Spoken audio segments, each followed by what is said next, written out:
Sa piling mo ngayon, ako'y bituing walang ningning. Charot! Jusera ka, kananay. Yan ang kaway-kaway, mga kananay. For today's video, new cake, new day, new vlog na naman po tayo, mga kananay. Tara't samahan niyo po akong gumawa ng 2-number cakes natin para sa ating bossing sa MDC or Makati Development Corporation. Diba? Ang taray ng inyong kananay. Lumelevel up. Ayan, thank you so much, Architect Therese Oxio Santos of MDC. Ayan. And thank you sa pag-recommend kay Rochi's Homemades. At syempre, kaway-kaway sa ating mga dakilang architects. Ayan, saludo po kami sa inyong lahat. Anyways, syempre balik tayo sa ating cake, mga kananay. Para po sa mga nagtatanong at naghahanap ng number cakes dyan, ang starting price po ng ating number cakes ay 650 pesos po. Yun po ay para sa number cake na meron pong plain na frosting. Ayan, at syempre meron na rin po itong mga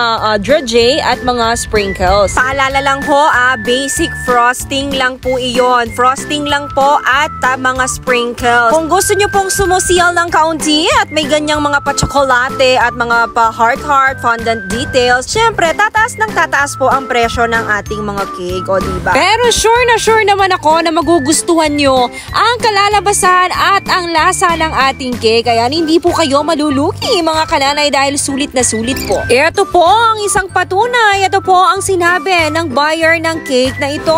Sobrang nagustuhan daw nila ang cake at matagal na daw niyang pangarap magkaroon ng cake na ganito, o diba? Ang sarap sa feeling. Naway napasaya ko po ang inyong birthday. Ito nga po, mga kananay, tapos na ang ating 30 na number cakes na meron pong theme ng Bituing Walang Ningning sa pulang version. Ayan, etchesera ka talaga, kananay. At yun na nga po, maraming pong salamat ulit kay Therese Oxio Santos sa pag-recommend kay Rochi's Homemades.